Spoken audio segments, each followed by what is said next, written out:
What's up, guys? This is the Kraftraum Podcast, and I'm your host, Damien Seid, with another episode. And as you can hear, this is the first special episode in English with an international guest. I'm a strength coach from Germany, and this podcast is called Kraftraum, which translates to weight room or literally strength room. And today's guest is strength coach Zach Even-Esh. He has been training his whole life and has over 20 years of experience training athletes, and he has lots of great stories to share about being strong both inside and outside the gym. Zach has also his own podcast called the Strong Life Podcast, and he has written multiple books, one of them titled Iron Journeys, which was released just a few weeks ago. And additionally, once this episode goes online, the second edition of the Encyclopedia of Underground Strength and Conditioning will be available on Amazon, so be sure to check those out. And I've been listening to the Strong Life Podcast for years, and Zach has inspired me to start my own podcast. So I knew that Zach had to be my first special guest if I ever did an episode in English.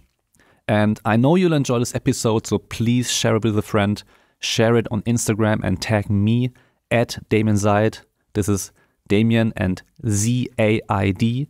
And also Zach at Z Even-Esh. And with that being said, let's go.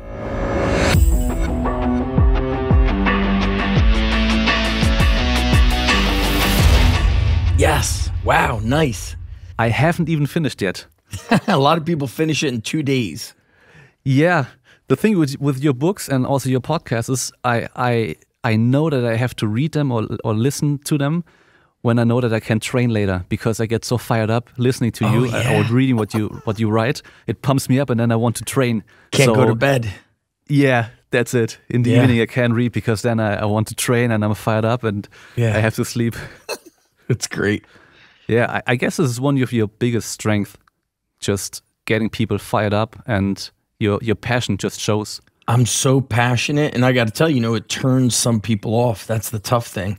I can't shut it off. I can't be like, oh, let me calm down and just be where they want me to be. I'm like, wait till you see tomorrow's email. It'll be crazy. It will be, so I have it, I wrote it today. I automated it to go out at like 6:30 a.m. So you're ahead of me right now. Yeah. So 6:30 a.m. tomorrow is like lunchtime for you tomorrow. Yeah. Yeah. Be ready. See, where does your energy come from? I never could explain it until I saw the Ultimate Warrior video where, and this came out like a long time ago. It inspired me to email him through his website, but it's the video where he's like, my passion is fucking passion. And I was like, oh my God, that makes sense to me. And I look back to the earliest days of me training. Everybody wanted to be my training partner. I was always I want to train around Zach. He gets me going. He hypes me up since teenage years. People would call me and be like, can you come to the gym and spot me? I love the weight room. I love the gym. I love what it's done for me, what it's given to me, and I know what it could do for other people. And so it's just very exciting. And also there's part of me that can't describe it. When I walk into a gym or when I walk into my high school weight room, I become a different person. So if you're talking to me outside of the gym, you might like feel my energy. But when I get into the gym and all of a sudden the music is on, my alter ego takes over. And I have a real hard time understanding anybody who's, I'm having a hard time with this. I don't know about this. I can't go heavy. My body's sore. And I'm like, sore? I've had 4 knee surgeries and I'm like 3 times your age and I'm deadlifting twice as much as you. You're telling me about sore? So I think it just found me. I found the weights found me, and it's the equivalent of somebody who loves skateboarding or surfing or somebody who loves to go dancing or play the piano. You lose yourself and find yourself. It's this like perfect, it's just something that happens that almost indescribable. Yeah, so even after all those years, you still love it. I do. And listen, sometimes I am tired and don't want to go, or I have a lot on my mind. I'm in the I'm in my gym and I'm like, damn, I got to record this. I have to put something on Instagram, you know, because that's also the double-edged sword is what I fell in love with. My hobby, I turned it into a business. And sometimes that's not a good thing. Sometimes you just want your hobby for yourself. You don't want to have to constantly put something out there. And I certainly don't want to. I see some of these very popular influencers. I mean, they record everything from they wake up, everything, and it's a phone. To me, that takes away from the purity of it. And I'm so grateful that I grew up in gyms without a phone. But then part of me is like, oh, I wish people could have seen me train when I was a teenager and in my early 20s. Like the intensity and the weights that I used was nuts. And I mean, I see some of these pro bodybuilders, you know, like Mr. Olympia competitors lifting lighter than I did. I was like natural. You know, I would do bent over row with 315 strict. I remember doing like hammer curls with 75, 85 pounds with just a little bit of a nudge. Then you see like the strong, you know, Mr. Olympia like curling 30. And I'm like, you know, the chemical warfare of what it does to their body. But I made people quit through the training. I mean, that was my goal, was to punish you and make you quit. And then to me, that was like a victory.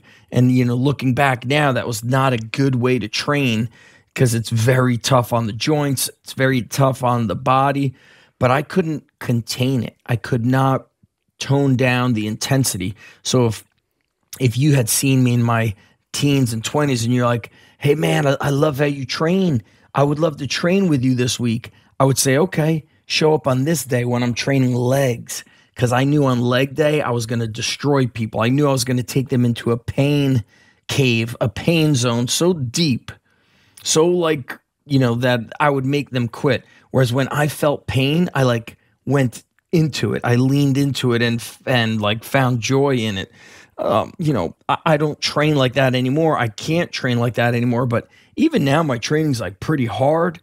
But compared to my late teens, early and mid 20s, that was crazy times. I feel you. I did the same things.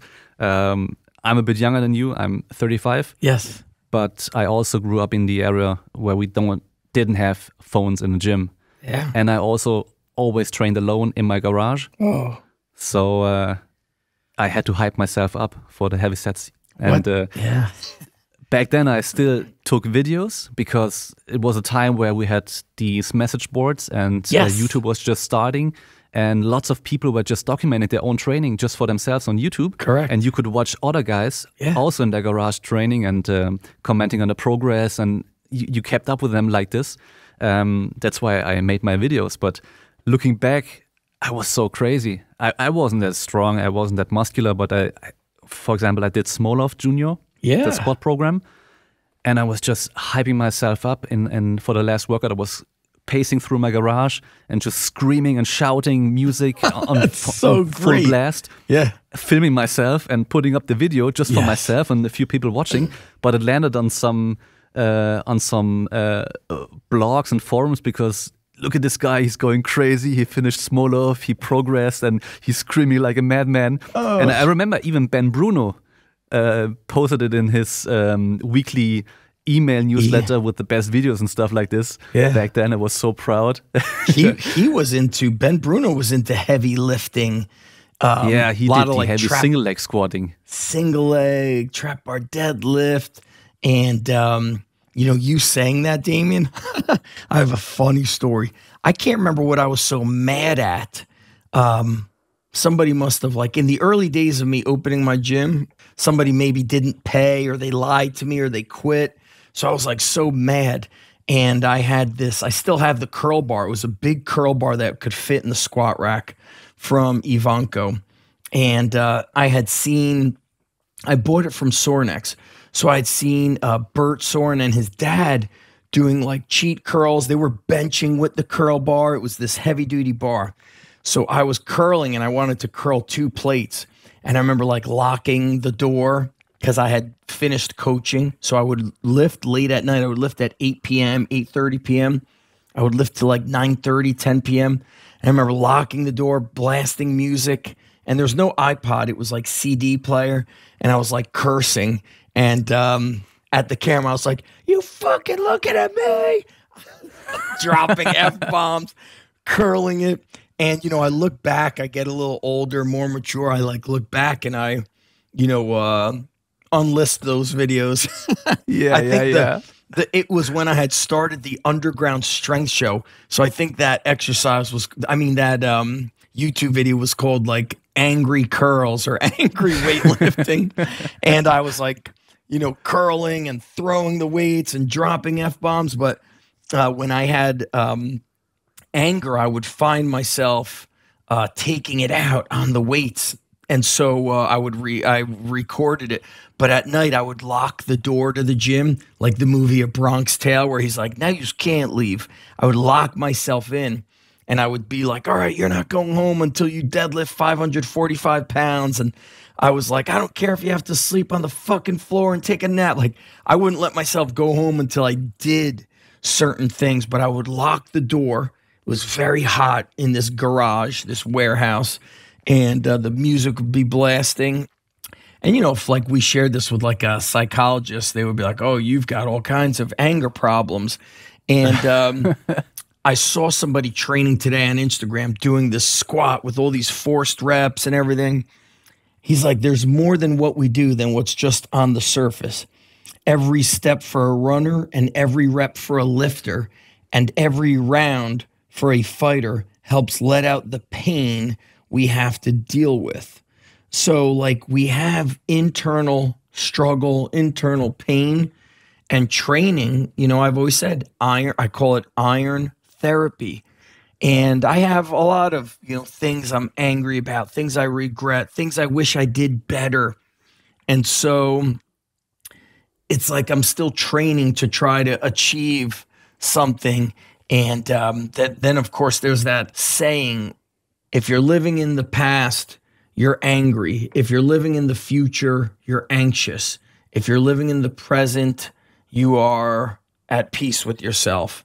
And so I'm not at peace with myself. You know, I regret what I didn't achieve in my past, or I might be coaching athletes, especially at my high school. I get very frustrated. I get angry that they're not working hard and people are getting hurt, or they're losing and still not working hard.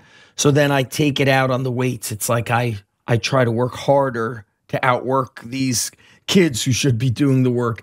It's, you know, I'm a little bit messed up. There's no doubt about it.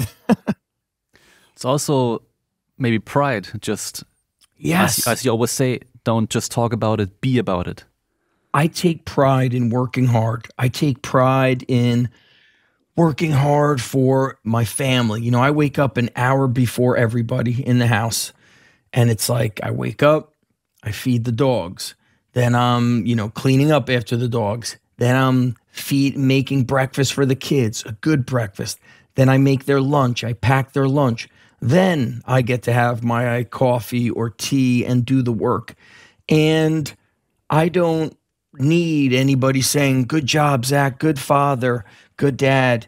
To me, I don't want to be the dad that wakes up at the same time as my kids and just pushes out a bowl of cereal because I'm too tired. That's too hard for me. I don't want to say anything's too hard for me. I want to be tough. And I'm not the smartest, most intelligent, so I have to make up for it with a greater work ethic. That's the reality of it. Yeah. I remember your story when you started wrestling and you got pinned.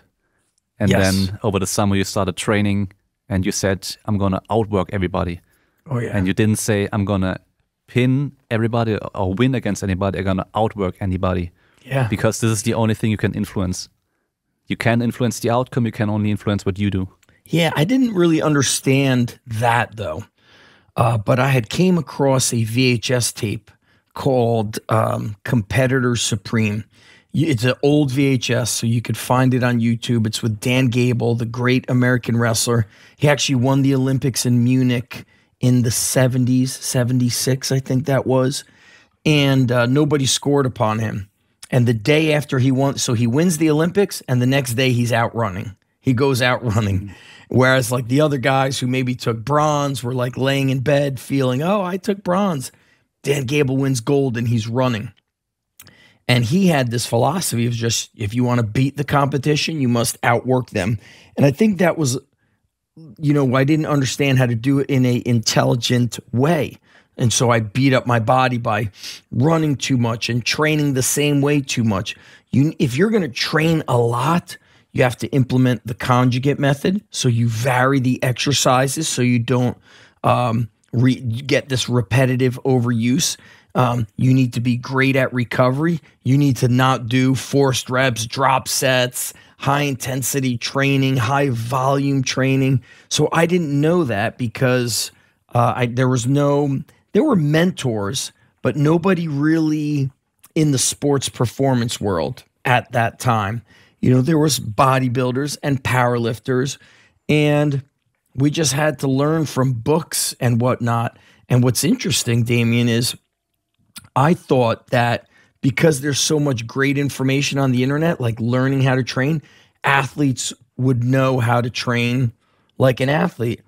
And so I don't see it. If I look at athletes, they still go to the gym and do a ton of cables and machines. And if they squat, they go like very close stance, halfway down. They squat like they're competing for the, Mr. Olympia classic physique. It's like, yo, bro, you need power and strength, and you need to train more like Rocky 3, Rocky 4, not train like you're, the next fitness model. So you see these kids with like arms and muscular abs, but they have no traps. They're not strong.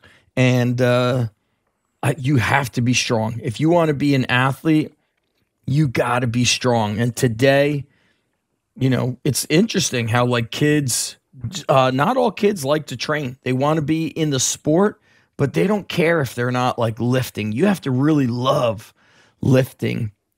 And I'm learning more and more, a lot of kids don't like it. So when I'm at the high school, I'm around a lot of kids who don't like to train. But then when I run my own gym, the underground strength gym, everybody's getting after it. And it's like, this is what it's about. Like everybody pushing, making each other go heavy. Or if you're not training hard, somebody would be like, man, you're lazy. Why don't you go get out of here, man? You don't want it. Dude, that's lightweight. You should be going heavier than that. They call each other out. But early, the first gym was more of like kick. They would kick people out. If you weren't working, they'd be like, get the fuck out of here, man. Fuck. Or they'd be like, get back in there and fucking lift that weight. They were the enforcers, not me. Now I have to like teach kids how to speak, how to coach each other, how to be a training partner. They don't know how to be training partners. I read about training partners in Arnold's encyclopedia.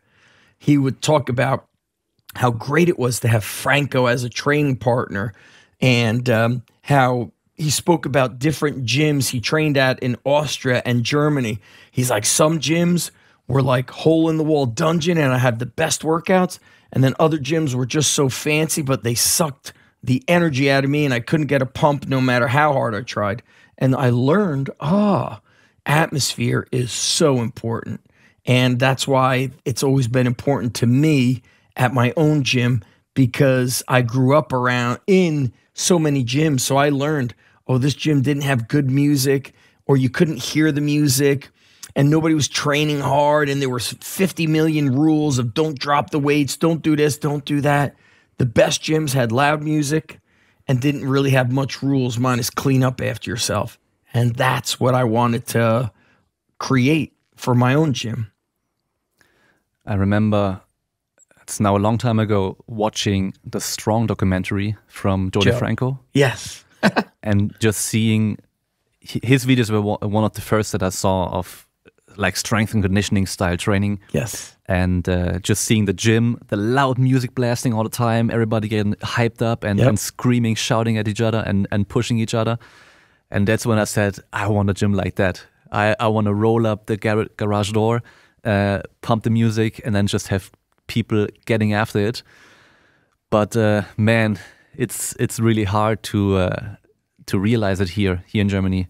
Most Also in people are America, just it's too not quiet. Yeah, in America, not like that much anymore. There's some gyms like that. Some of us have it, but even Joe, Joe's coach started with us. He actually interned with us. Then we hired him. Then he worked for somebody else, and then Joe hired him. Joe's gym is different now. They do a lot of private. It's not every coach who's been around in the early 2000s, late 90s, they all say different. Kids are different. People are different. Times are different. It's cool that we still keep it alive.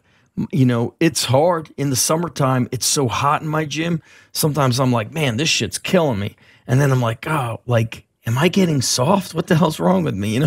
So, but we still have the intensity, but it doesn't compare to what it was in the early 2000s. Eric Cressy said something very interesting.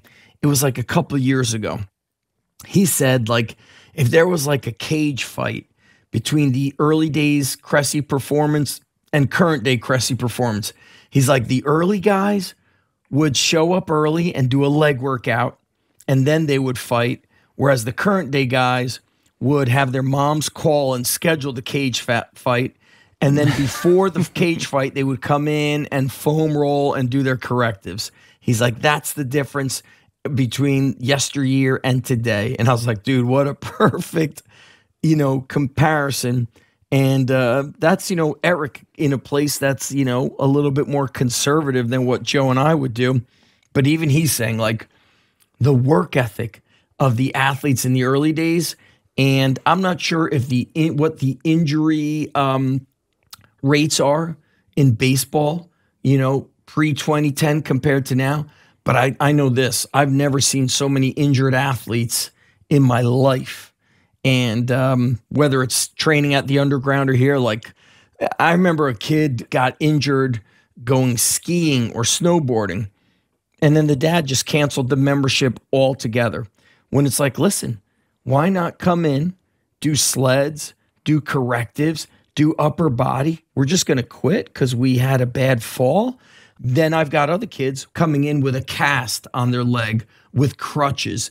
I mean, they were coming Monday through Friday. And I was like, listen, we can't really train upper body 5 days in a row. This shit's getting crazy. Let's go Monday, Wednesday, Friday. So, but, you have two kind of schools there. You have somebody who's wants to kick ass and be elite. And you have somebody that as soon as there's an obstacle, as soon as something gets a little bit challenging, they quit. Today was a real, I trained baseball today, and a baseball player said, I don't think I'm going to deadlift. My back is bothering me. I was like, okay, you'll do a kettlebell offset squat, 5 reps. And then after the warm-up, he's like, coach, I think I want my back to get stronger. I'm going to deadlift. I was like, that's the attitude. Are you hurt, or does your back feel a little bit weak because you played baseball all weekend and you're swinging? Well, let's build. Let's get your shit strong and durable versus I'm afraid to touch a barbell. And that's a major problem today. We treat everybody like a fragile snowflake. Yeah. Maybe back in the day we were too hardcore and there is no weakness. Just go and show no pain. And that's right. But now it's the other side. It's too much. Let's meet in the middle. Let's be smart. Our warm-ups at the underground are very prehab and corrective based. So we do a lot of unilateral work, a lot of single one-arm carries, dead bugs, side planks, hanging leg raises to open up the back and, build the spine, build the trunk. Same thing at my school. Like today, I'm training 50 kids in a group, maybe more. Okay, 3-way lunge, forward, reverse, lateral. So some power, some strength, some mobility. Then you're going to do push-ups. Then you're going to do recline row. We're going to do that for 2 rounds. Football did similar. Then after that, they did sleds. I added calisthenics to that. Then we go into the training. But throughout the workout, band pull-aparts, band face pulls, side plank, hanging leg raise, sneaking in a lot of reset type exercises that people call like a prehab rehab model. But proper strength training is the best prehab rehab. I tell the athletes, when you're injured, you skip lifting and then you sit on a table in the trainer's office and get heat on your back. You get a pillow put on your back. How does that prepare you for the impact of football? It doesn't. You're just not lifting. And that's crazy because people in football, American football, have been paralyzed, broken arms, broken legs, death from concussion. So what do I want to do? Build body armor, build you strong, prepare you. And I'm really shocked at how many are like, no, I'm just not going to lift. I'm going to play football and then lay on a table. It's like my friend John Welborn said when he was in the NFL, he noticed the guys in the athletic trainer office. He's like, I didn't want to go in there. He's like, it was always the same guys. He's like, I noticed it was like the flu. You hang out there too much, you catch the flu and you never leave. So he's like, I didn't want to go to the trainer's room. And I was like, oh, very well said. Yeah, just looking for dysfunction, looking for weakness, looking for problems. If you look enough, you will find something. You'll find it, no problem. Yeah, especially for football, if you just look at the research about neck strength and concussions, the stronger your neck is, the least likely is that you get concussed. It's so clear. And it's somebody just stupid said, if you don't do it. Right. I think somebody posted on Twitter, they're like, there's no actual research that has researched your neck strength to the concussion because, it's not really, I don't know how you could research it. Like, okay, you've got a concussion. What's the neck strength test you're doing? But we do know this, that being stronger strengthens connective tissue, building muscle puts on body armor, and those are protective mechanisms. We know it is. And being weak is of no advantage. But you know what? People want to argue on the internet. They want to be right so bad that they have to say, hey, there's no research about neck strength and concussions. Okay, then you know what? Be weak. Let me know how it works out for you. I mean, I watched our girls soccer team play Saturday. They won the conference. That's like the area. I'm watching the ball get kicked 50 feet into the air, 60 feet away. The girls are heading it, banging into each other.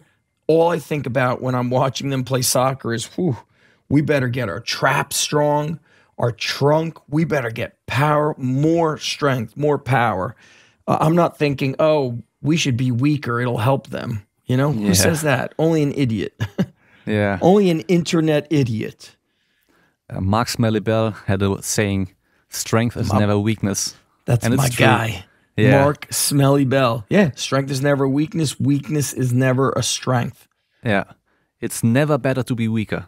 It's never worse to be stronger also. So there's nobody that's like, I always say, your coach doesn't watch you in sport and say, thank God he's so weak, or we need him to get weaker. He's just too strong. Nobody says that. What they might say is, you're spending too much time in the weight room. You need to spend more time on your skill. He's not a bad skilled athlete because he's too strong. It's because he's choosing not to practice the sports skill. So that's his choice. You have to marry the two together. You must marry sports practice and strength training.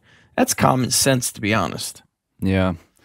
And you will always have athletes that, on one side, athletes that love the gym, love strength training, and they want to do more. And then on the other hand, you have guys that just don't like it, and you almost have to force them. And I'm dealing with it now, and it's like, don't you want to be stronger? You're playing a sport where somebody's trying to break your fucking neck, bro. Don't you want to be strong? I'm sorry, I'm cursing, but it's like, do I need to ask you that question?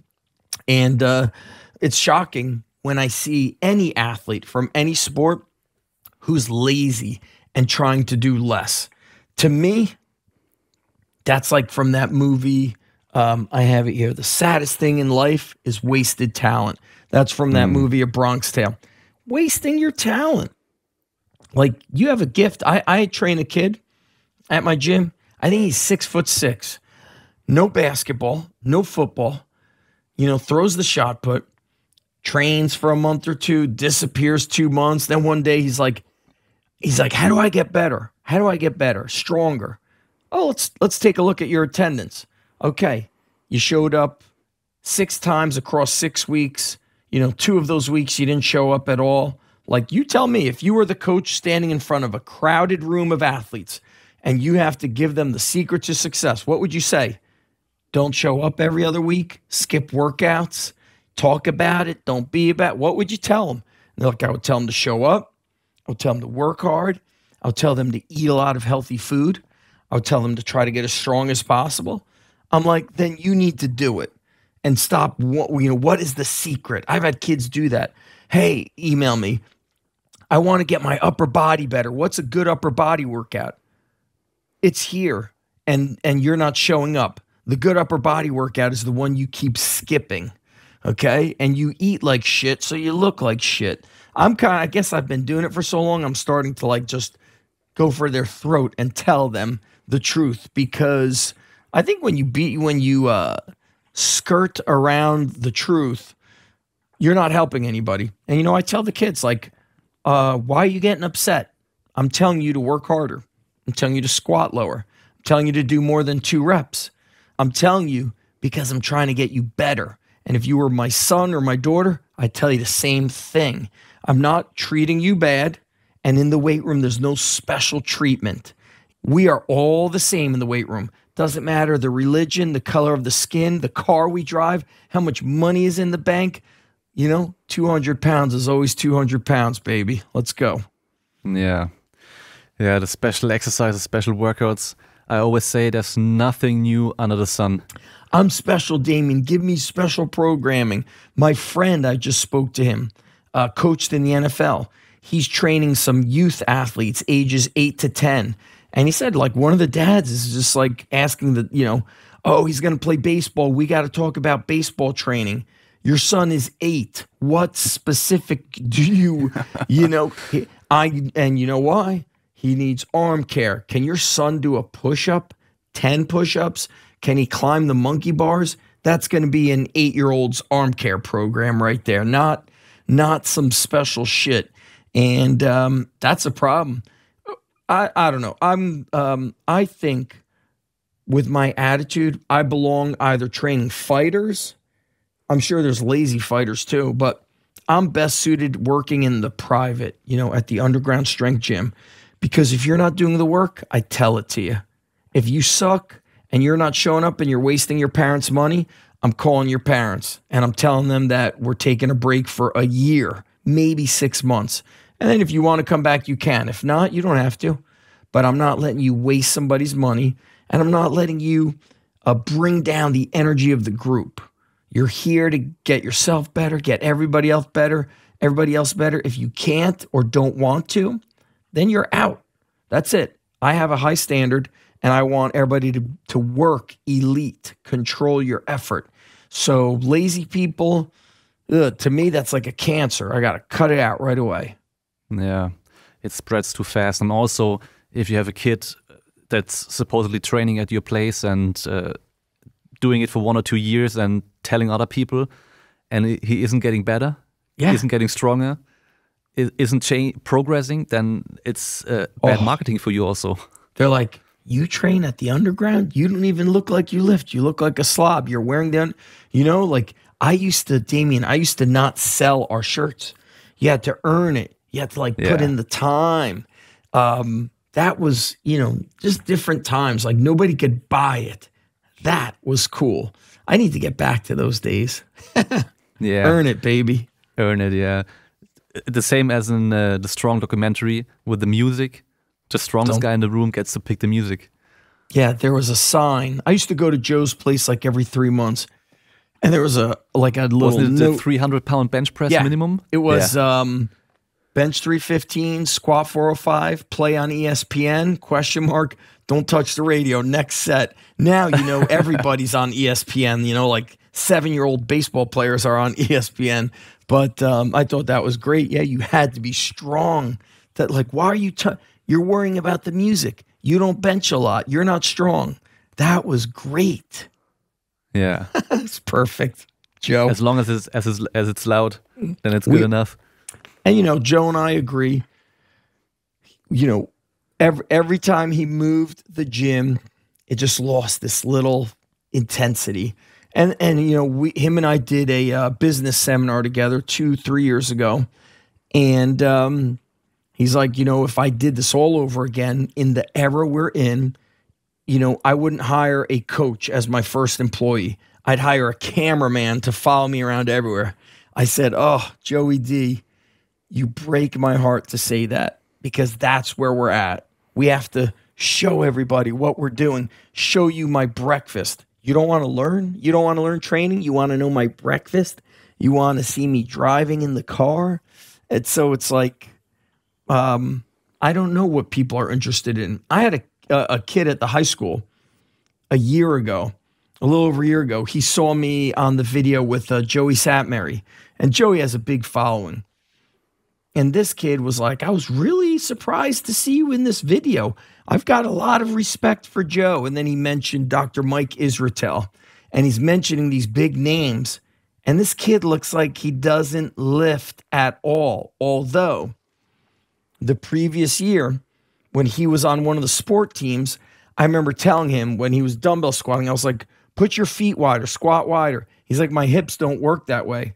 I was like, what do you mean? He's like, my biomechanics, blah, blah, blah. My hips don't work that way. He was doing like a close stance squat. And I was like, oh, fuck. This kid has watched too many YouTube videos, and now he believes this is the only way he could squat at age 15. And Joe and I did a seminar together called Lost Secrets of Strength, the first one. We did the first one at his gym. Then we did another one at my gym, long time ago, 15 years ago. And so one kid was asking so many questions, and he goes, listen, man, you need to read less and lift more. The whole crowd was laughing. The kid was asking 100 questions, didn't look like he lifted, was so worried about every specific set rep. That's where we are today. People need to watch less videos and just train more. So I actually, I had this conversation today. I just ordered I have all of Louis Simmons' book, all the West Side Barbell books, but I just bought them all. They were on sale, and I'm like, I'm leaving them at the gym. I want my coaches to read these. But I used to buy the early VHS tapes from West Side Barbell. The training in that little 800 square foot was like so intense that I think anybody who watched it, we just thought, oh, that's normal. That's how you train. And, now West Side Barbell, even as Louis got older, he said on his last interviews, he's like, we don't have, killers anymore. We don't have competitors. Dave Tate said, now there's other places to go to. You don't have to deal with drama in one place. If you don't like it, you go elsewhere. But, there was a very elite level of intensity. So I don't know. I think it's still in some places, but not as prevalent as it should be. And now a quick commercial break. As always, please leave a review on Apple Podcast and Spotify. You can give 5 stars on Spotify. You can also comment on the episode. And you can also support the podcast if you use my affiliate code Kraftraum with my partners esn.com for your supplement needs. With the code Kraftraum, you get the weekly sale plus additional 10% on everything else. And you can order from all over Europe. Then on simpleproducts.de, you get 5% on everything. Also on sale items, you can get squat racks, barbells, benches and plates. And also on YouTube, I have a lot of reviews on equipment from Simple Products.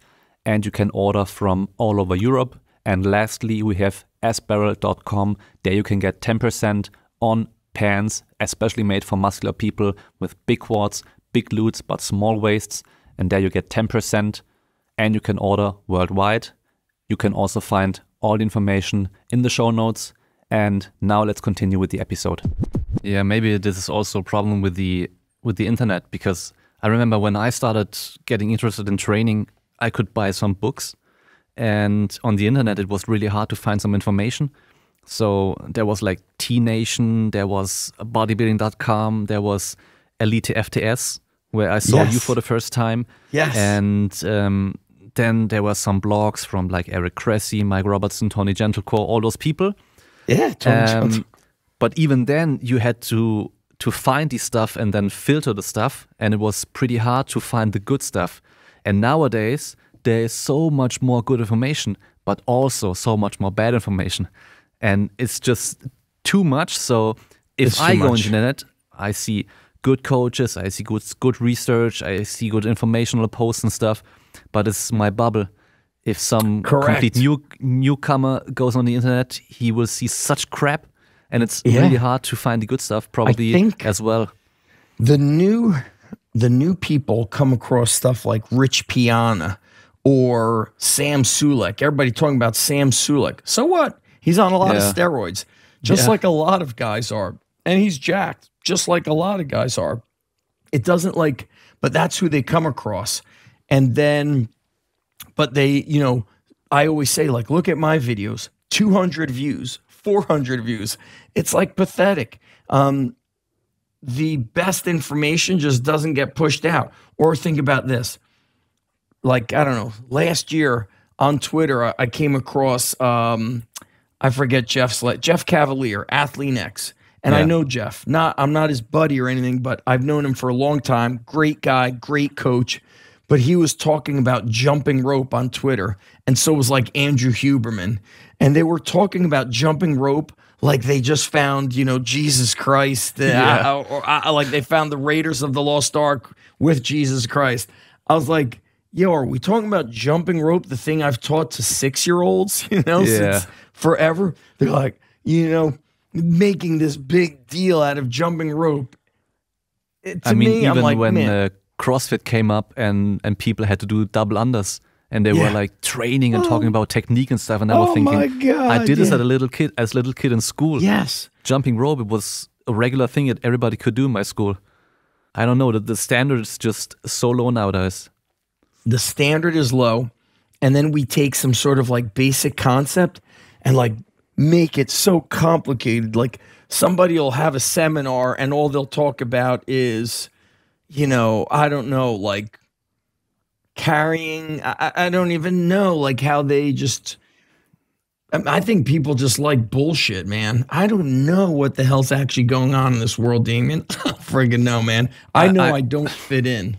I think the problem is training and nutrition is really simple, but it's hard to do. Mm-hmm. And most people think that there's something special out there. And if you just tell them, okay, at first do whatever, just show up and do it 3 times a week, and then just do some basic exercises and try to do more reps or more weight, and just do this for a year or 2. And you know what you should eat and what you shouldn't eat. It's really simple. I don't care if you eat 3 times a day, 4 or 5 times a day. You can do fasting. I don't care. Just do it and stick to it. But then you have guys telling people, okay, in the morning, you are only allowed to drink this and you can't eat this. And then at this time, you give them so many rules. Only and then when they the stick sun to it. is shining. Only if the sun is. If it's cloudy, you can't eat that now. And then they stick to it because they think this is so complicated. This must work, but it's really hard to do for a long time. So they do it for a few weeks, have some success, and then they stop doing it again. And then, good training is simple, but it's not easy. Right. And then I think to myself, who teaches these people to be so full of shit? Yeah. I mean, crazy. And listen, did you read that? Or you mentioned Tenation. Do you remember about 18 years ago, I visited the prison and wrote an article about it? Do you remember that? I know the story about it, but I don't know if you read the article. I did the article for Tenation, and it was so long, they broke it into 2. But those guys were, the biggest, strongest guy. Just tell the story from the beginning. What you did. So what I did was I was intrigued about what the inmates were doing because I lived very close to a popular prison. It was where they filmed the movie Lockup with Sylvester Stallone. And it was called Rahway State Prison, even though that's not the name of it. It's called East Jersey State Prison. But I worked with somebody who had a father or stepfather who was a lieutenant there. And I wanted to see what the inmates were doing because a little bit before that, 2 years maybe, I saw a documentary on inmates in California where they took the barbells out and I saw them like pressing picnic table, lay on the back, press picnic table, pull-ups, dips, and everybody was so jacked. I was like, I got to see what they're doing. And so I asked my friend, she introduced me to her stepdad or whoever this was. He got me into the prison and he was in charge of the lifers group, the guys who were locked up for life, but the lifers were like, they did a program called Scared Straight. They would try to scare kids out of like being criminals. And they were very open to sharing their exercise routine. So I took a sick day from work. I was a teacher back then, called out sick, went to the prison. I remember I was like a nerd. I went in there with like a notebook, which was so bad to take notes. And so bad. So the lieutenant takes me to the floor where the lifers are, and it's in the morning. And so I go upstairs and he brings me into like a storage closet with like towels everywhere. And he introduces me to the one guy who's most into lifting weights. He's huge. I mean, 6'4", 6'5", 275, muscular, like veins down his arms and forearms. So he introduces me to the guy. There's a chair for him and a chair for me. And then he leaves. And I'm like, oh my God, I could get raped in here. I was like scared out of my mind. So I sit down and the guy takes his chair and just like scoots it across the floor. You know, it scratches the floor. It's like, arr! And I have my notebook and it was like so awkward. So I just put my notebook down. He's like, so what do you want to know? And I was like, well, you know, I asked the LT, I'm doing research on how you guys train. What do you guys do for bodybuilding, strength training? And he's like, well, it's really simple. And then he just breaks down the schedule. And then as he gets into it, kind of lets down his guard and starts really enjoying sharing what he does. So he's like, I just do, you know, all free weights. I just train every day. I was like, all right, do you have a specific program? How did you get so big? Who taught you how to train? And he's like, all right, let me break it down for you. And then he breaks down how he trains. And it's like high volume, bodybuilding strength work. It's like Monday through Friday, power bodybuilding.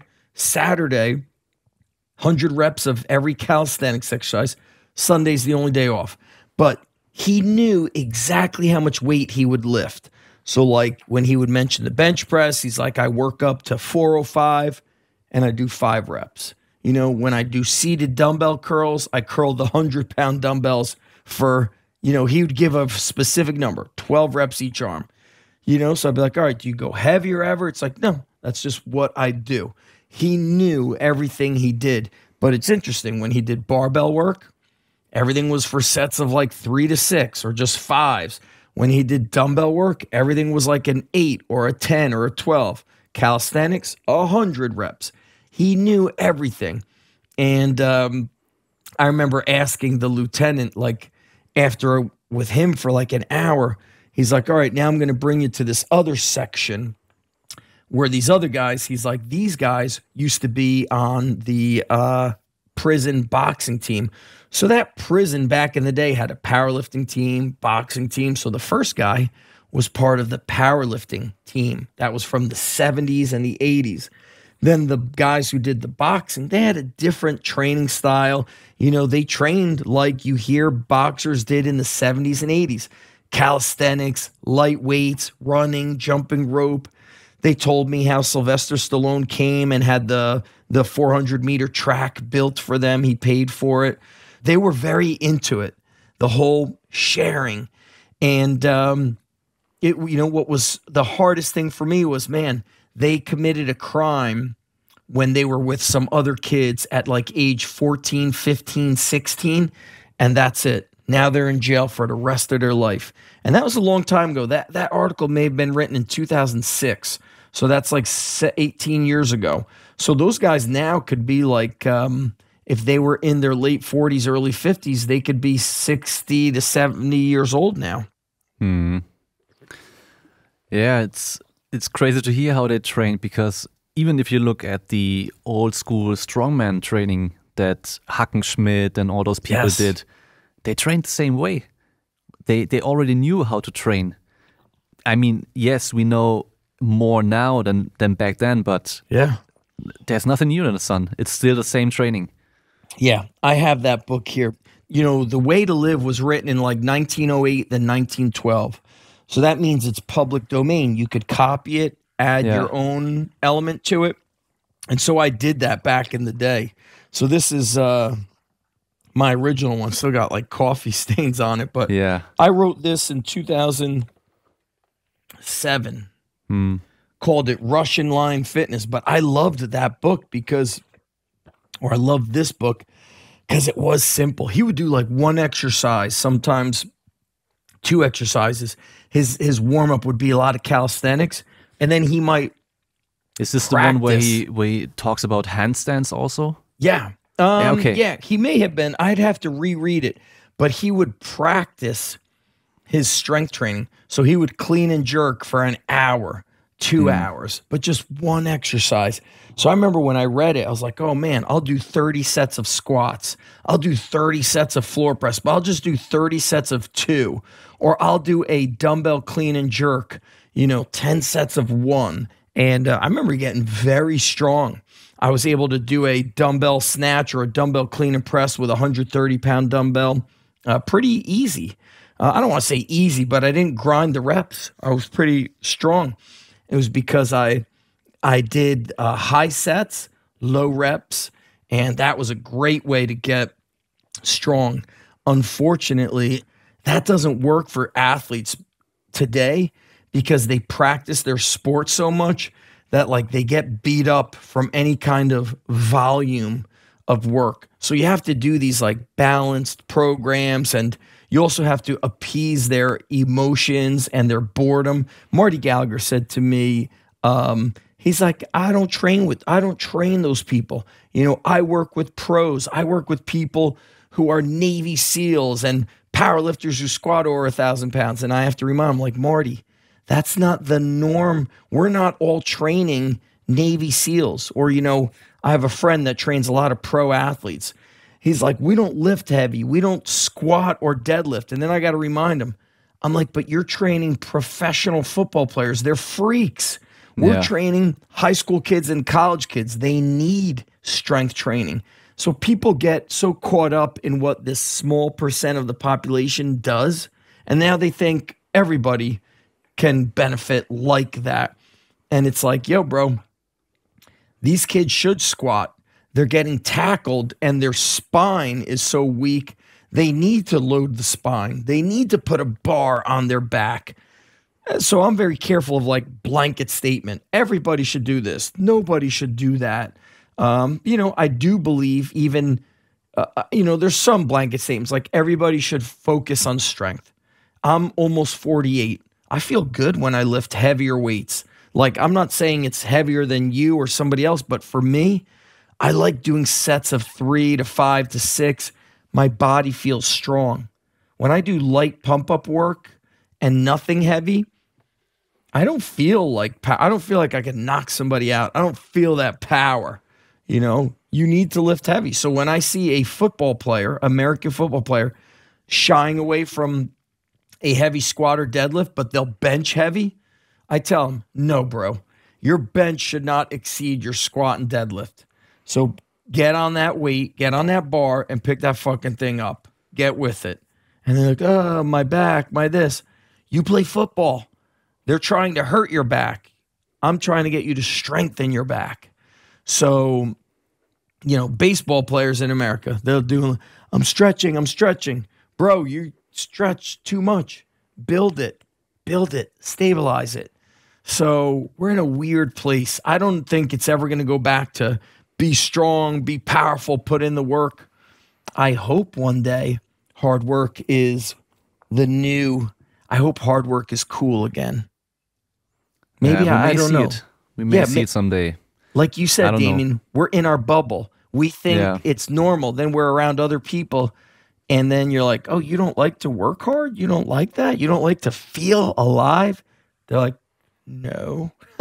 And so we're like, shit, I thought everybody liked that, or most people liked it, or I thought people wanted to get in shape.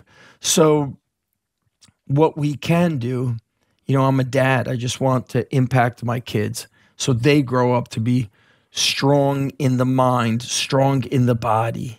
Or like a kid told me years ago, he's like, you're strong, man. You're strong all around. That's how he said it. I remember his little voice. It's like, strong all around. That's the ticket.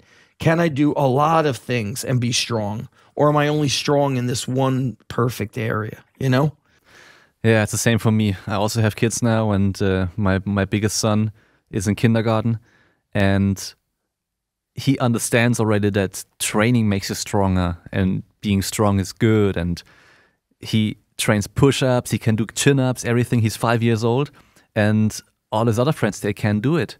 And even now, when he's playing with them, sometimes he has to go slower because he would overwhelm them. And I remember when I studied sports science in university here, my background is tricking. So lots of jumping, kicking, flipping, twisting, stuff like this. Oh, like, what's the, Capoeira, where you're jumping on the buildings? Not parkour. Capoeira. Yeah. It's similar. It's like parkour, but we don't go up buildings and down. We stay on the floor. It's like crazy gymnastics, floor gymnastics. But do you know what's interesting? Do you know, I think I asked you if you know my friend Jürgen Reis in Austria. Did I tell you? He's a climber. Reis. He used to podcast a lot. He was a natural bodybuilder, also crazy lean, right? Yeah, crazy ripped. I remember him, yes. How far are you from Austria? A few hours. It's not that far. So I hate to cut you off, but I'll forget. Yeah. So Jürgen was introduced to me by somebody, his friend from Austria, who came to America to one of my seminars with Steve Maxwell. His name was Dominic Feischl. And Dominic had a blog. It was like Blogspot. It was called Guerrilla Training. His backyard, he had nice land, property. He had like a shed. He set up climbing ropes that went across, ladders. Inside his shed, he had like grips for climbing. I think Dominic was a professional rope climber. You know those guys would like climb? Yeah. Rope climb. He was doing that. So I haven't heard from Dominic in a long time. He used to be active, before 2010 on my membership site, and Jürgen introduced me to him. Jürgen just reached out to me on Facebook, but you guys should connect.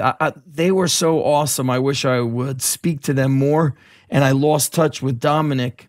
I don't know if he's doing fitness stuff anymore, but his work was awesome.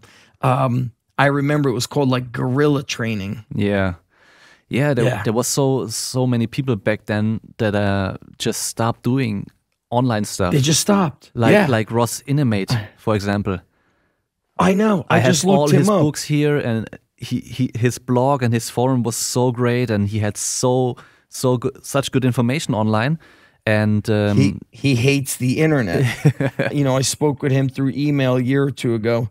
He's like, dude, the internet. He's like, I hate it. He's like, I want to punch people in the fucking face. That's what he said. He's like, there's so much bullshit out. Yeah. And you know what? Like, I remember even back then when he was active, there were so many people, because he was doing all this bodyweight training with the weight vest and the one-arm rollouts down the amazing hill. He was so strong. Yeah. And then there were so many people just talking shit to him in the comments. How much you bench. And he never benched. God. He only did like single arm push-ups and handstand push-ups with the weight vest and everything. He was so strong. Benched 315 for four or 5 reps, like, just to show he them. Had never used barbell. Yeah, he was all body weight, sandbags. I have his book is on my shelf, like Never Gymless, Infinite Intensity. Infinite Intensity. And so I remember one of my favorite ones was like 5 minutes of you stand next to a fence. You throw the sandbag over the fence, then you climb and hop the fence. Throw it over, climb and hop. He was putting out information on the internet early 2000s. Yeah. So when I started, he had rossboxing.com, Ross Training, and he was very influential to me. And you're right, he didn't touch a barbell. And then when he did, he was deadlifting over 500 pounds. He was so strong and powerful, though. Yeah. And he was the perfect example of strong is strong. He was lifting stones. He would build things. I guess now he's just a professional, like he's off the internet. I think he's just focused on boxing. He coaches pro boxers. Yeah. I think. Yeah, he, I just forgot her name. Katie, what's her name? The world champion from Ireland, boxer. He's been coaching her for a long time now. Yeah. He's in Connecticut, I think. Yeah. Which is like above, like you got to drive through like New York to go to Connecticut. But yeah, he doesn't do anything online anymore. It's a perfect example of somebody who's like, you know what? I'm not going to waste my time on this bullshit. Yeah. So it's kind of heartbreaking because it's challenging and it's like a game and you have to learn all this stuff. You have to learn all this stuff just to get your information out there. Like, okay, I'm learning how to be a great coach, but now I've got to learn all this business stuff and it takes you out of the thing you're so passionate about. But that's just the truth. That's the reality of it is if I want to learn how to get my information out there and it is your business, then you must learn business. Yeah. Yeah, it's the same with the athletes here in Germany, except for soccer. When you have, for example, I know a lot of track and field athletes, and a lot of them, they don't like to do social media. But I tell them it's part of your job if you want to be a professional athlete here in Germany, because you don't really get that much money from doing your sport. Most of them have to work on the side. And get a sponsor. Yeah, if you want sponsorship, if you want just popularity and everything, it's more about how much reach can you generate for a sponsor and not how good of an athlete are you. I know so many people that are some of the best athletes of the world, but they don't have any followers because they don't promote themselves. And unfortunately, it's part of being a pro athlete nowadays, except if you play soccer in Germany or in the United States, if you are in the NFL, NBA, then okay, you are in a big team and you get popular just by being a pro. But American sports, yeah, but you're right. That's how they get paid. Even now, like college kids could get paid through sponsorship. Yeah. So, but if you're in a big sport like football at a big school, some of those kids are getting paid $100,000 or $1 million.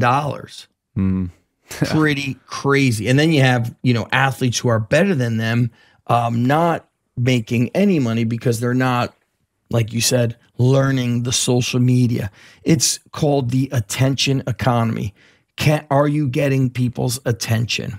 Yeah. And it's kind of like I always think to myself, like when we have our funeral, will people be like, yes, Damien and Zach spent so much time on Instagram. I need to share that with you. Who wants to be happy about that? They had so many followers. Yeah. They had so many followers. They knew none of them. It's like, it's kind of sad, to be honest. Yeah. Sad. It's unfortunately part of the game. And I don't like to play it. Just like 2 years ago, I was a lot more active on Instagram. I always had something in my stories and I was posting not only my podcast, but because nowadays I'm just posting the new podcast, the sound snippet, so people can see what it's about. That's good. And I don't even know how to do that. Yeah. And some days I don't even post a story. And I see the reach nowadays when I post a story. It's so little compared to back then when I was so active. Yes, it's punishing you, but it does. To be honest, it punishes you. I don't really care. Yeah, fuck that Instagram. Yeah. Because it doesn't feed your happiness. And I'm with you also. It's like, man, it is a pain in the ass. Oh, I got to link it. I got to post it. It needs text here. Listen, I want to train people. I want to build savages. I want to build ass kickers.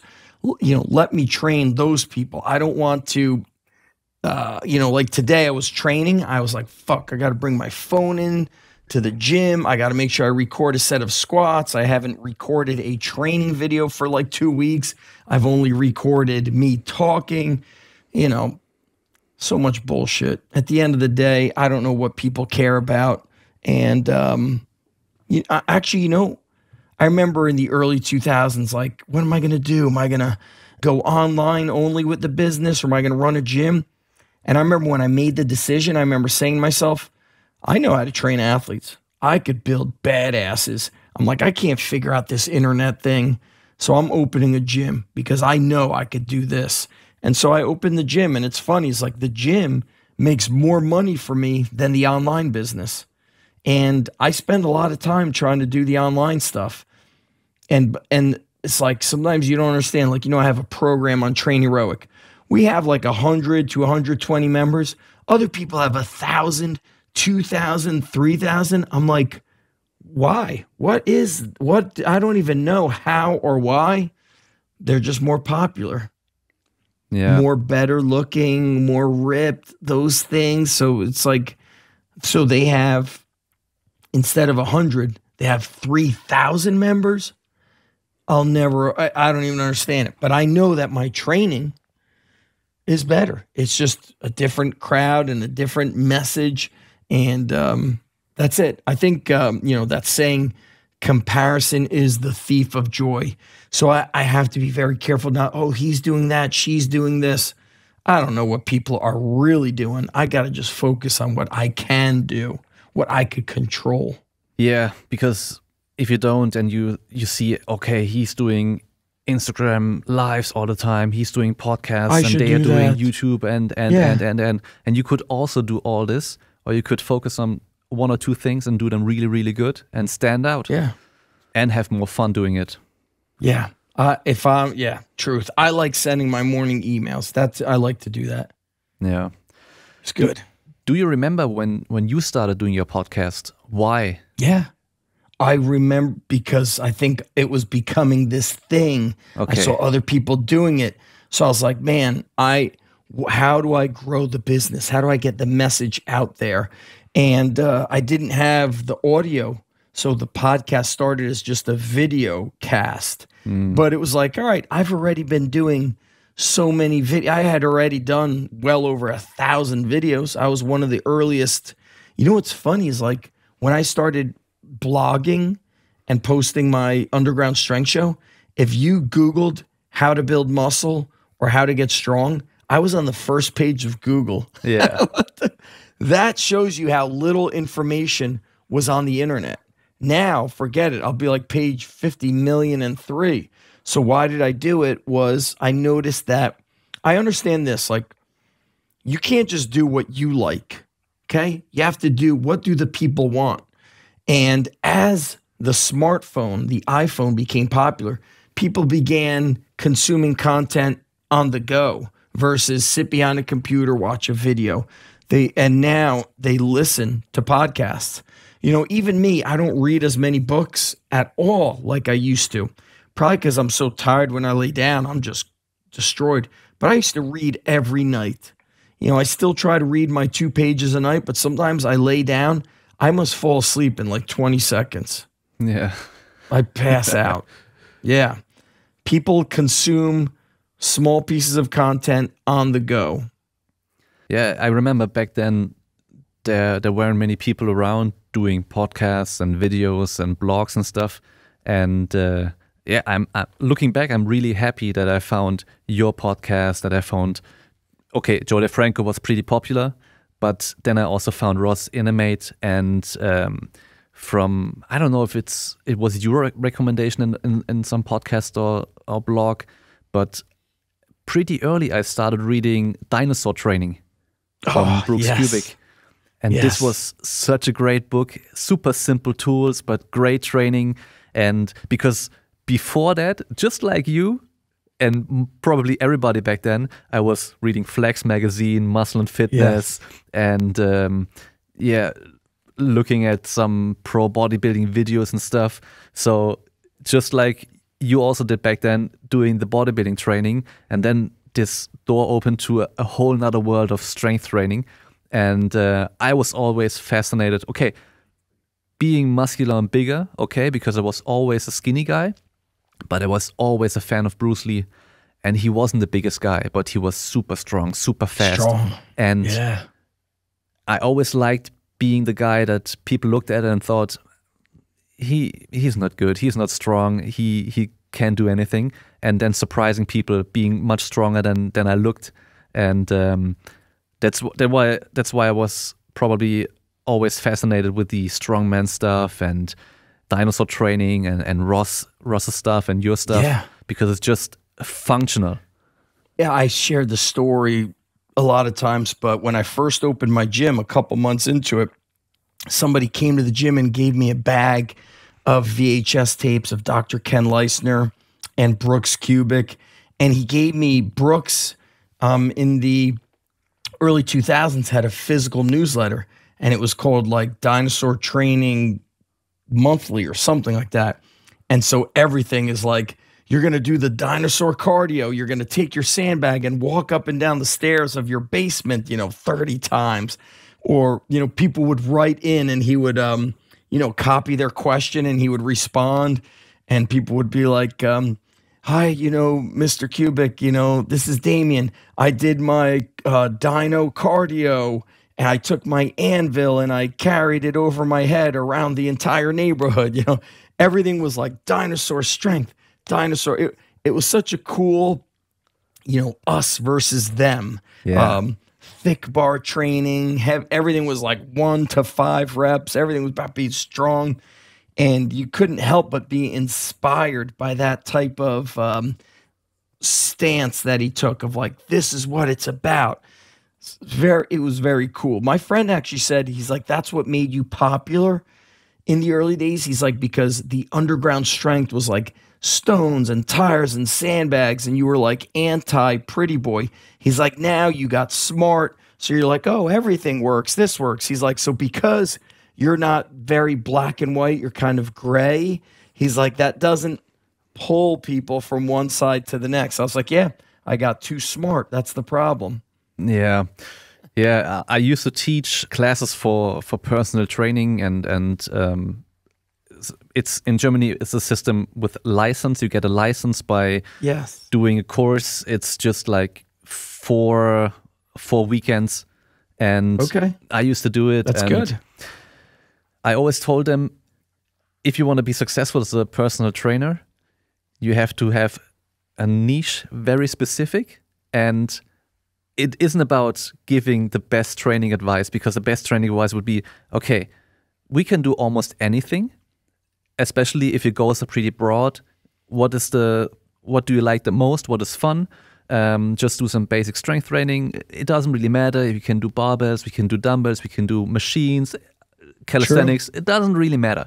But if you want to be successful, it's probably the best if you are the guy, I only train barefoot in shorts with no t-shirts, only outside in full moon, and only kettlebells upside down. Yeah.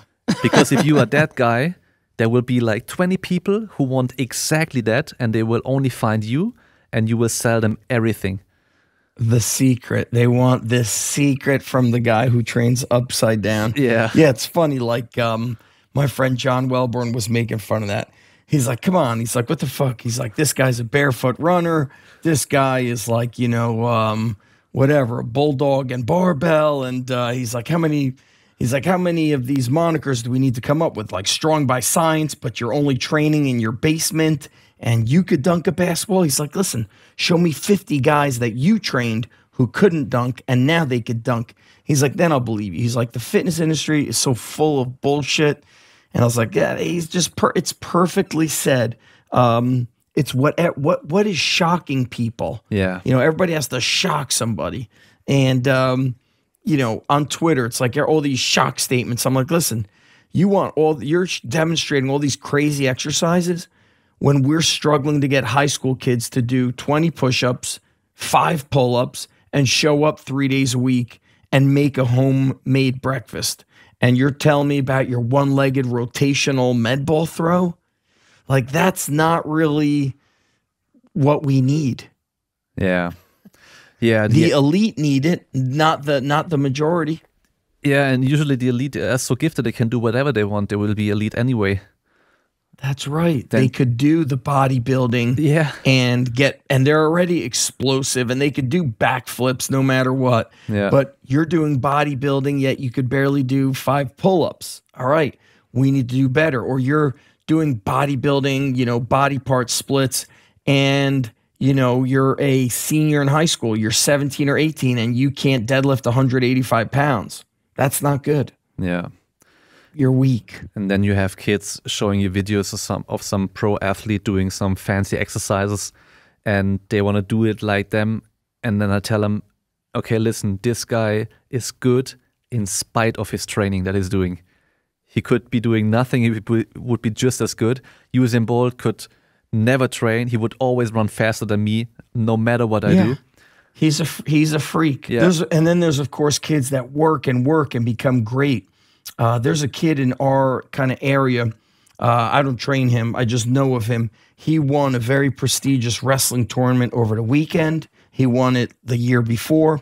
He committed to one of the best colleges and one of the best wrestling programs in college.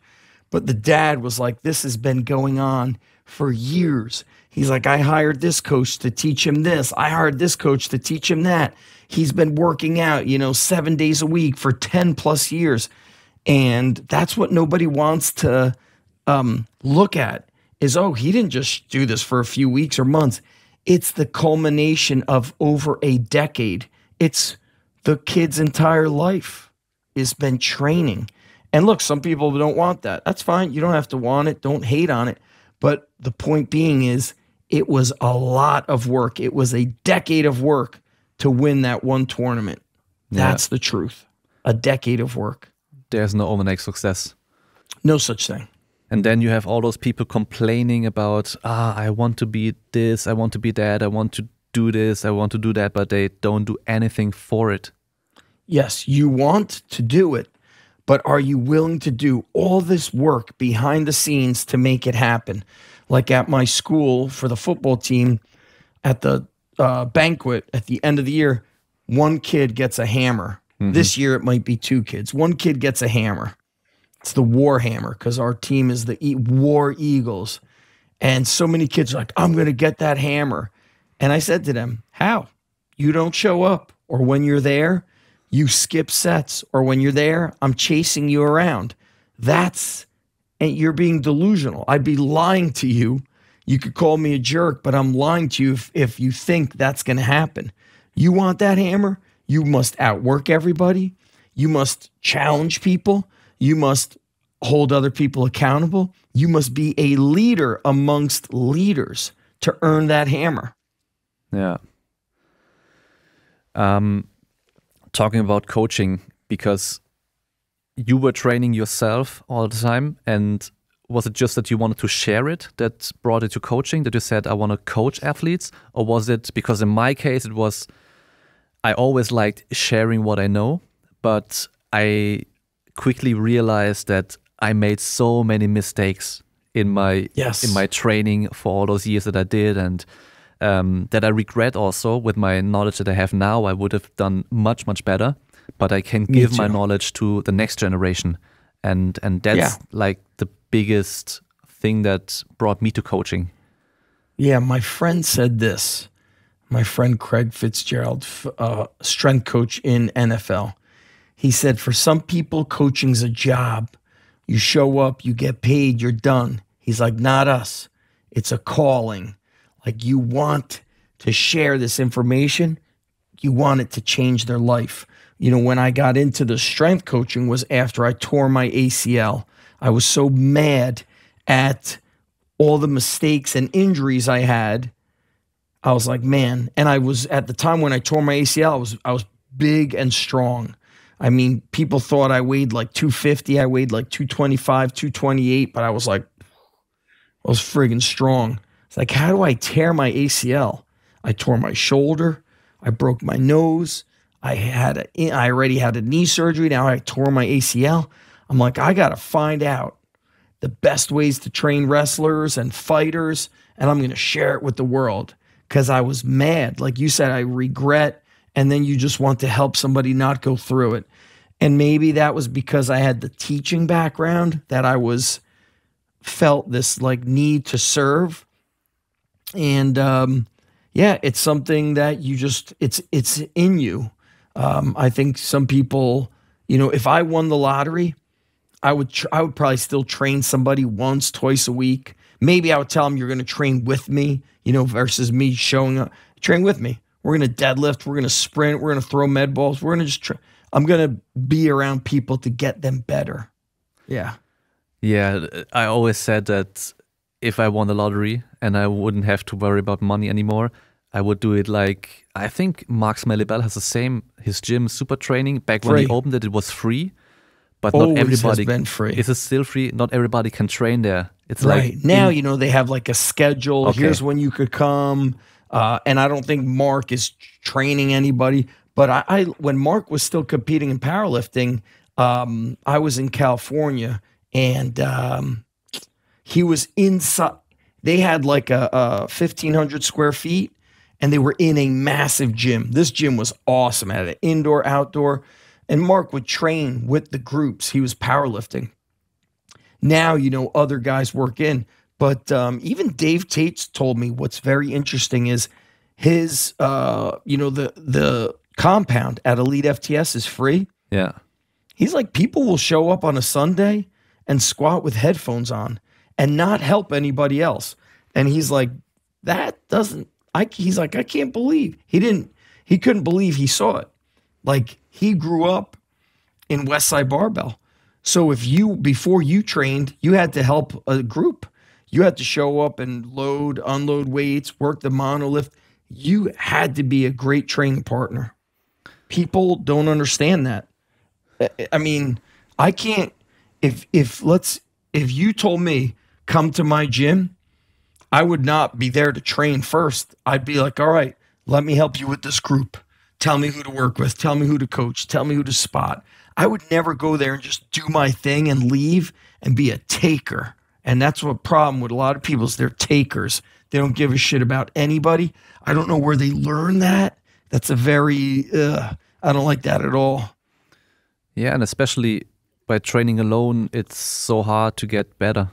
And just with training, if I could come to your gym and train with you, and just observe what you do, how you talk to your athletes, how you give advices to your athletes. I could learn so much more. You're than a listener. Than just being there and having my music in and doing my own thing. Yeah. So I'm just going to somebody's gym to use their equipment and put my headphones on and ignore everybody. We're in a very selfish world. Because nowadays you have the good equipment everywhere. Back then, if you wanted to train powerlifting, then you had to go to Westside, you had to go to Elite FDS, you had to go to those special gyms with the special barbells and everything. Now I can go here in my city that I'm in. There are so many gyms. There are squat racks everywhere. You have safety squat bars, you have trap bars everywhere. So the equipment is not a problem anymore. You can train everything everywhere. You can do weightlifting, you can do CrossFit, you can do powerlifting. Strongman is still pretty hard to do. You have to have the equipment. Right. But did you see the post from his name is Robin? He's in Germany. He has a Strongman equipment in his house. I have to share it with you. Before we talked on Instagram, I realized I haven't seen anything from you, stories or posts, in months. Yeah, if you don't like something in 48 or 72 hours, you will not see somebody's work. I mean, it's such bullshit. I just shared with you his profile. He is in Oldenburg. Is that? Oldenburg. Probably, I'm not sure, but I think in northern Germany. Oldenburg. Okay. Hey, look, that Strongman equipment is in his house. Yeah. Yeah, I had a podcast with 3 times German strongest man. He also went to World Strongest Man, I think 2 years ago. I'm not sure. And he with some friends just in a big warehouse has some equipment, Yes. and that's where they train. Because I for used to see strongman, that. you have to do it like this. In New Jersey, when Strongman was like new, I saw these guys training in like a truck garage, like a tractor garage, and they made stones, but they would lift it on top of the pallets. They were, I think one of them was a truck driver. So that was their gym. They trained in a truck station. Crazy, right? Yeah. Now you make it, it's like you could buy it online. See, early days, you had to make it. You had to build it. People would travel from out of, for you, I don't know how far it takes to go. What would be neighboring Germany? Austria? Austria, Switzerland, France. They could take a train, Netherlands. right? Take a train? Yeah. Or drive.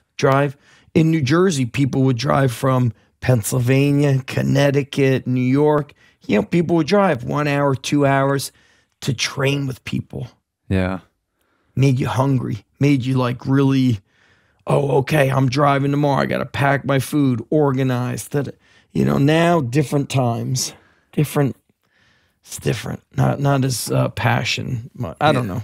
I remember. I don't know how to explain. I had a friend. I only knew him online.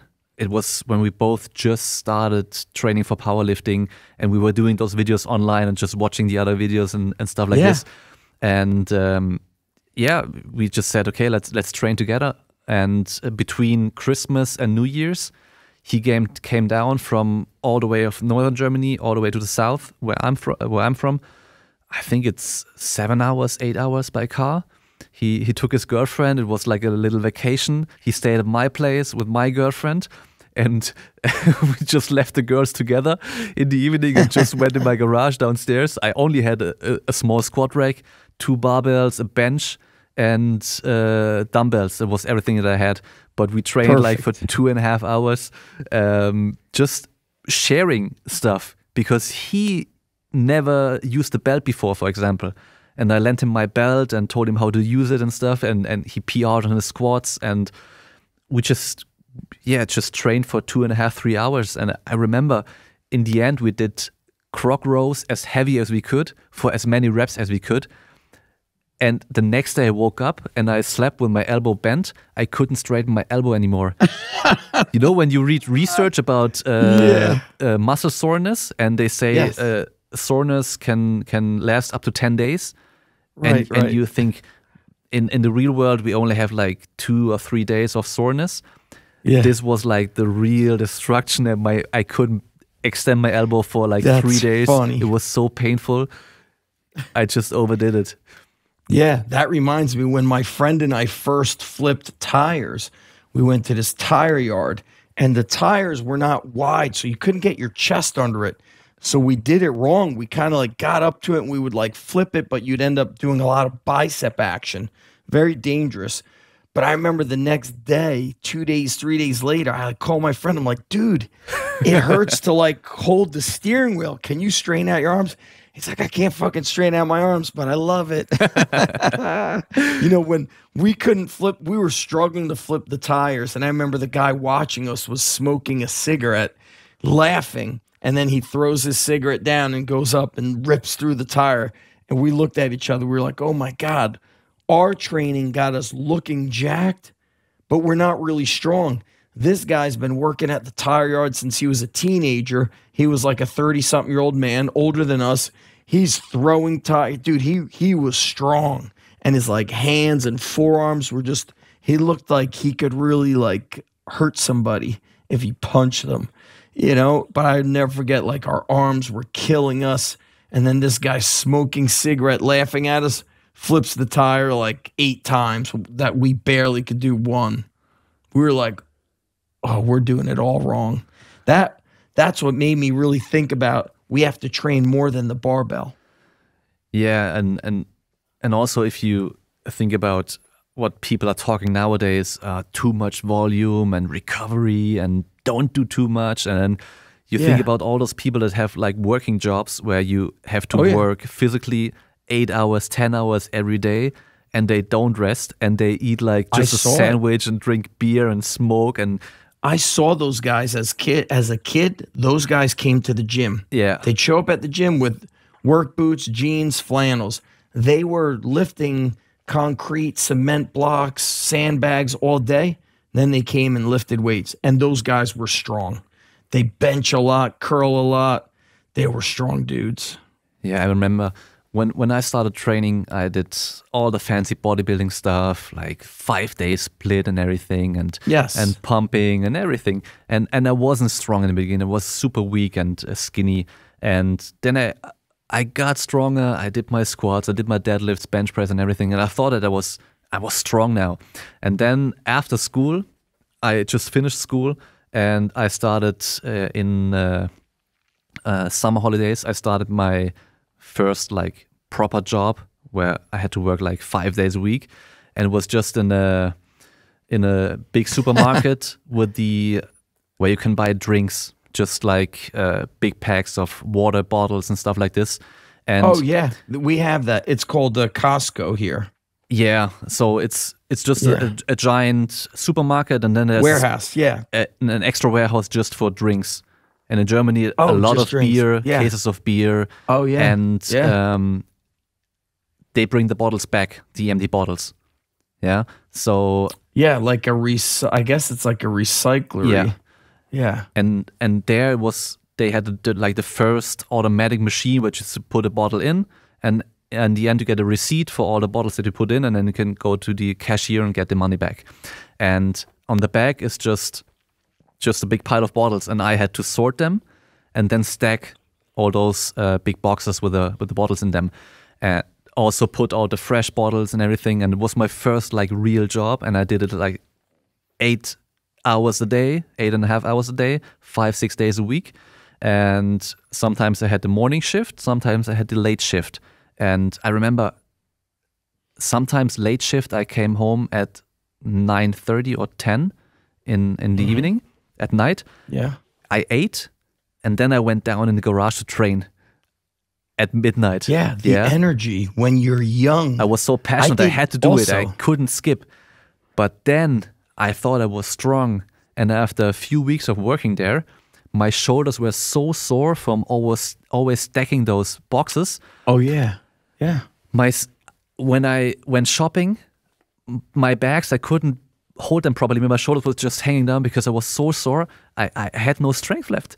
And I thought I was strong because I was shoulder pressing and bench pressing. Yes. But just doing repetitive work sub-maximally was so different, so difficult. That in the real world, it's different. Manual labor work makes you strong. So when parents ask me, hey, is it too young for him to strength train? I go, listen, if you lived on a farm, he'd have to wake up early and carry buckets of water and bags of feed for the animals. He would strength train. So now, we have kids doing so much sport, they can't, nobody does calisthenics at home. Yeah. Because parents don't do it at home. And so the kids don't think they should do it. Or you have kids like, for example, I think we're going to be training like some hockey players. And what they do at their place is speed and agility. Yeah. Why? They're already doing all that running around. I'll do sprints, jumps, but I want to do sleds, carries, dumbbell bench, recline row, pull up, rope climb, jump rope. I want to do that. They do things that don't get them strong, but it's a good buzzword to say speed and agility. So, I could see, I see, thinking of like Ross Enamite kind of leaving this fitness industry. I don't even like that word. It sounds so weak, fitness industry. I don't know. I thought he was great. Yeah. We have it too easy and we make it too easy. I remember a few years ago, I trained some soccer kids. They were between 11 and 13 years old. And soccer is the biggest sport in Germany. And they do early specialization. Yeah. They have their own club training. And then those few kids that are really good, they go to special advanced training. So more training, more of the same training, but more advanced training. Yeah, they are effectively training 5 to 6 days a week, and then they have games on the weekend. And the place that I was working at back then, they sold speed training. So Yes. I was doing strength training also with them. I was doing some running mechanic stuff and just like acceleration and also strength training. But I remember we had, I think it was 12 times where we trained in 12 weeks. So it was only once per week.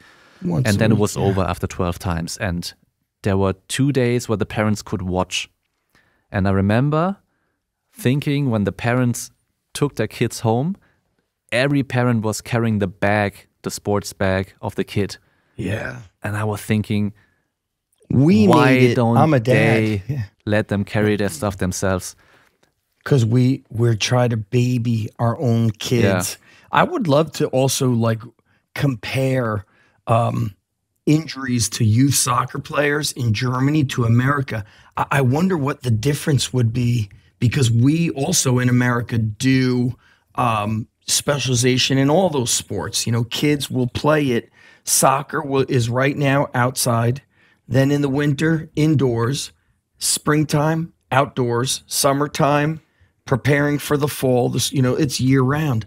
I wonder the injury rates, if there was a comparison. It would be interesting. Yeah.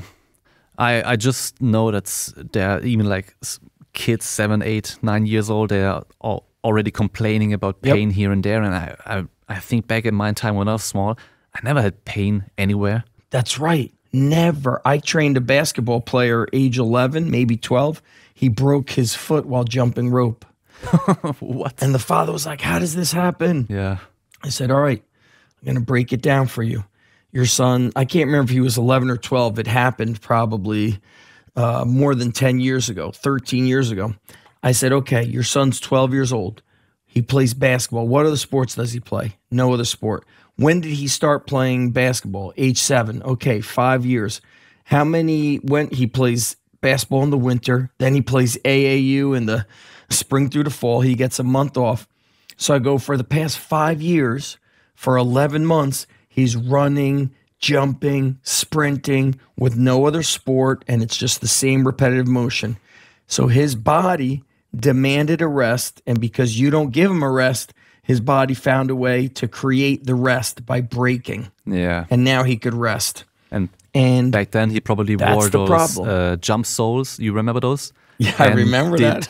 Air Alert, this jump training program with the hundreds of reps. I think I was too poor to buy those jump shoes. Yeah. But I remember seeing, sometimes you'd see people at the park with the jump shoes. Basically, for people who don't know, they were sneakers, which on the front had like it looked like a circle. And so your heel was never on the ground, and it was like forcing your calf to work harder, and you were supposed to play basketball. And of course, they showed like the advertisement was somebody dunking the basketball with those they were called jump shoes. Yeah. Whoever made them is probably swimming in money right now still. Yeah, probably.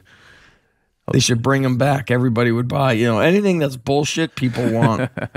Yeah. You know, it's really, you know, listen, hard work is what I push, because that's what it takes. I mean, I don't want to say there's no such thing as lazy and successful. I do see some lazy kids being successful, but I know that if they were stronger, they would be more powerful, and they could help their team or themselves more. They could be even better. Yeah. Okay, Yeah. Zach, for the end, you are a parent, I'm a parent, and we have lots of parents listening with kids that want to get those kids to do sports. And just a few weeks ago, I started going to different clubs with my son and to try out some sports. And I saw the difference in coaches, even just sports coaches, how they talk to the kids, how they structure the training, how attentive they are. Do you have any advice for parents on how to identify a good coach? Yes, I love that question, because it reminded me of 5 years ago, I worked at a school with my old wrestling coach, and he said he took his nephew to a karate school. I'm not sure what kind of karate, but he had taken him to different places. But he goes, I really like this one place. He's like, because they did a very structured warm-up. The sensei moved around. Then at the end, the sensei, had a whiteboard and went over like 3 lessons and said, okay, what did you learn today? What do we do when we do this? What do we do? And it was based around like discipline, working hard, paying attention. And he said, I really like that guy. I'm going to take my nephew back to that karate school, karate dojo. I've been, like you said, around a lot of athletes, coaches. I want to see, does the coach care? Is the coach involved, or is he constantly on his phone? Does the coach pay attention to everyone, or does he only pay attention to the best? Can he get everybody better, or can he only help who's already naturally talented? Does he, even if he's tough on the kids, does he finish on a positive? Okay, like today, I was pretty tough on a kid, and I noticed he took it personally. So when we all did the closeout, I said, listen, if you were my son, what would I tell you any different? No. If you were my daughter, would I tell you any different? No. Why not? Because you want us to get better. I'm like, that's right, because I love you. And I'm here to push you and challenge you to get you better. So when I coach you, don't get emotional about it. Go for it. I'm teaching you how to be better. It's an opportunity. Or I could have, finished it out and just been like, you suck. You don't listen. You don't want, you gotta be able to communicate with how kids process. They take things emotionally. You got to remind them, hey, I'm coaching you up. Sometimes it's going to be a little bit tough, but stick with me on it. So I look for that. Like, what is the attitude and the vibe that they bring? Do they make your son or daughter better as a human, not just an athlete? That's what I want. Yeah. And most of those lessons, you don't realize in the moment how important they are. But now, even for myself, looking back, there were so many moments when I was a kid with my coach and everything that really impacted me. I didn't even realize it back then, but now I know. Me too. It may have been painful, it may have been uncomfortable, but now I know it was good and right. And I wish, when I also didn't know, I wish I could have been more coachable myself. So I remind myself, when I was a teenager, I was not the most coachable or responsive. And so, very tricky. It reminds me, I'm going to text one of my athletes and just say, hey, you crushed it and finished it on a positive. I'm proud of you. Nice. Yeah. Okay, Zach, where can people find you? Where can people listen to your stuff? Where can people see your stuff? Strong Life Podcast. And just Google my name, Zach Even-Esh, Even-Esh, and you'll find my YouTube, Instagram, my website, lots of free stuff. And my newsletter, Zach Strength, ZACH Strength.com. Yeah. And everybody follow Zach. Watch his stuff. He has so much free stuff. Advices. So many advices. And if you don't know what we say, advices. Watch Pumping Iron. Exactly. It's not because of my German accent. It's because of Arnold Schwarzenegger. And thank you for your time, Zach. It was a pleasure. Thank you, bro. And for everybody listening, see you next time. Bye. Bye.